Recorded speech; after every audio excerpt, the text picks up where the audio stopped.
Barack Obama joins Twitter. Drizly wants you to stay home and order booze. And JayZ has some choice words for YouTube. It's Monday, May 18th, and this is Crunch Report. Well, guess who joined Twitter today? That would be United States President Barack Obama, who is now apparently going to personally tweet from the handle POTUS, President of the United States, which is already verified, by the way, because I guess he has an in at the company. Obama broke 100,000 followers in just 24 minutes, which is more than I've been able to achieve in 8 years of retweeting pictures of cats sitting next to plates of pancakes. He's got skill. Obama's first tweet reads as follows. Hello, Twitter. It's Barack. Really? 6 years in, they're finally giving me my own account. Who are they, sir? Aren't you the boss? The president currently follows a pretty modest 65 Twitter accounts, including Harvard University, the Department of Agriculture, Bill Clinton, and the First Lady. Some kind of dramatic news over the weekend. TechCrunch's Josh Constine posted Friday evening that 7 employees were quitting the payment reward startup Clinkle because they were frustrated with Clinkle's CEO Lucas Duplin. This is according to multiple sources close to the company, who say that Duplin kept information from employees about acquisition talks with Apple that the team was hoping would result in a sale because he was looking for more buyout offers.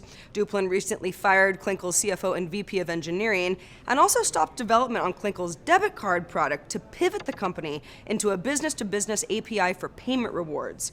Clinkle has been a bit of a head-scratcher of a company for some years now after it received $30 million in funding without having a publicly available product. The company was founded at Stanford in 2011 by Duplin when he was just 19 years old, along with co-founders Frank Lee and Jason Riggs, both who have since left the company. And now, because there truly is an Uber for everything, Drizly is a mobile shopping app that lets people like you and me order liquor or beer or wine from our homes and have it delivered.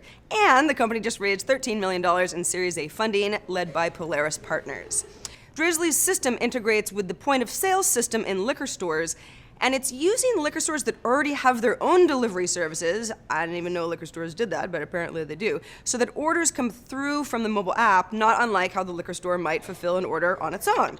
Drizly says it's handling tens of thousands of orders each month, with around 25% growth each month across their major markets: Austin, Baltimore, Boston, New York City, Providence, Seattle, to name a few.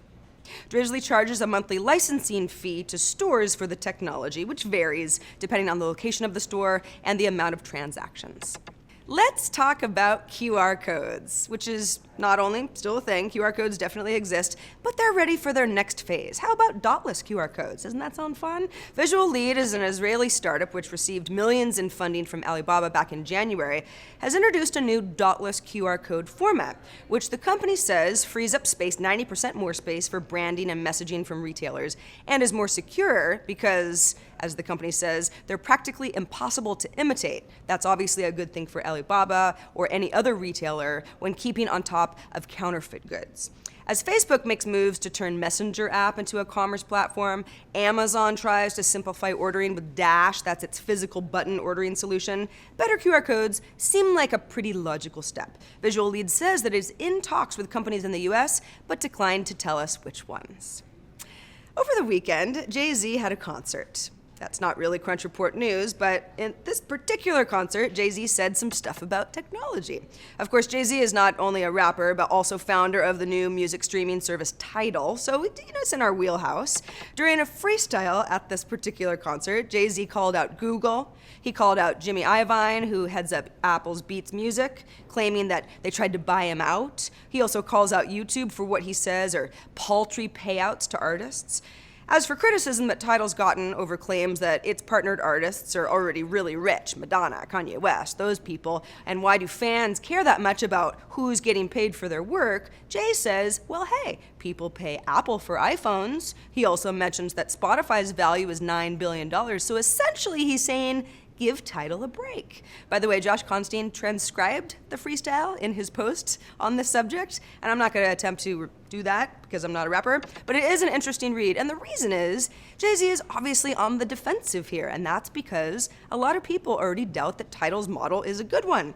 It has no free ad-supported tier that Spotify does to entice people to use the service and then hopefully pay more for better features. Its HD sound tier is $20. That's too expensive for the average music fan. And its top exclusives just get pirated. And that is the report for this Monday. I'm Sarah Lane. Weird show. Crunch Report airs Monday through Friday at 7 p.m. Eastern, 4 p.m. Pacific, right here on TechCrunch.com. We'll see you tomorrow.